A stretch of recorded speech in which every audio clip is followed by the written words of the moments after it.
Namaste. Tell, please, is it possible to change the event that led to the tragedy as the result of negative thought and great desire? Om. Namaste.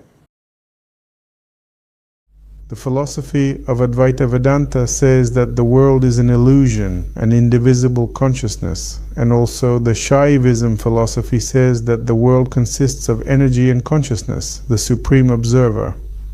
And this supreme observer is God himself, the absolute Shiva. Based on this, there are different types of logic. For example, Abhinavagupta's profound logic says that what is truly logical is that is the direct object of our deep meditative experience. And this logic surpasses dual Aristotelian logic, the logic of cause and effect.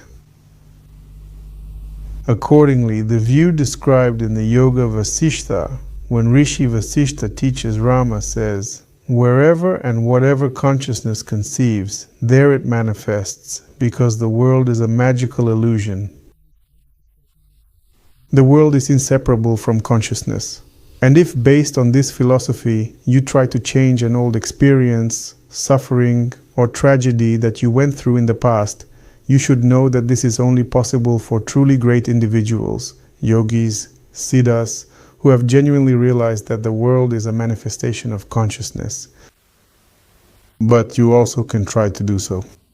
And the lowest level at which you can attempt this is to cleanse your memory, to perform what is called samskara shuddhi, purification of your own consciousness from negative memory imprints.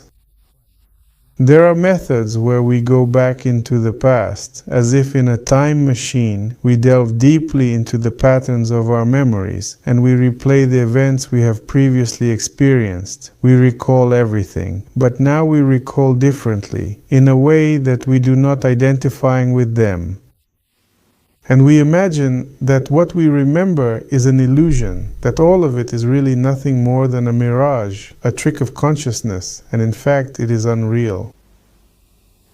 And we look at these memories trying to distance ourselves from them and direct the mind toward the observer. And then we erase these memories, dissolving them in light, in pure light. Once we have dissolved them, we then generate a new memory, a new version of how events could unfold, in such way that it is successful and favorable.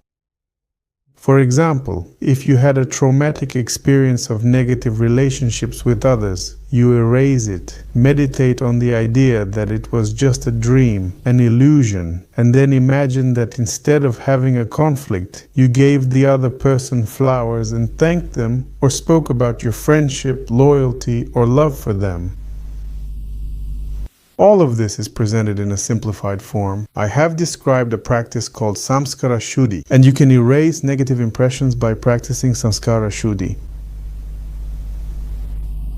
You can also perform Shiva Linga Puja, and before the Shiva Linga Puja, express a sankalpa, an intention to change your memories and alter events in the past. But in reality, for this to truly happen, you must be an accomplished siddha yogi. This is impossible for an ordinary person. But here is what you can understand. All phenomena are illusory. All phenomena, the project, are projections like a dream. They are all manifestations of the energy of emptiness. Just as this life is a manifestation of the energy of emptiness. It is illusory, it is ghost-like, and if you direct your attention somewhere, your attention will create a new version, a new scenario of reality. From emptiness, you can generate a new version of reality and replace the past traumatic experience with this new version of reality. For example, if your money was stolen in the past and it was traumatic for you, you can, by the power of intention, create a version of reality where that money somehow came to you out of emptiness, or where that event never happened. Or if you were ill in the past, suffered from something, you can create a reality in which you are healthy and successful. But the condition here is your strong will and intense concentration. Because alternative scenarios, alternative versions of reality depend on the will you invest and your focus of attention. If your concentration and willpower are insufficient, it is impossible. The stronger your will and the more focused your attention, the higher the chances that you can generate a new version of reality, and it may resemble the very one you would like to change. You can't change the past anymore, because that would require altering almost the entire course of the universe. But you can create a similar version of reality, one that resembles the past. And the most important thing is to understand that all phenomena are empty, illusory by nature, inseparable from the nature of the mind, and only non-dual consciousness, emptiness, is real, and it generates magical phantoms. All this is what we call life, and we can generate such energy, such a new magical phantom more favorable for us. Om. Namaste.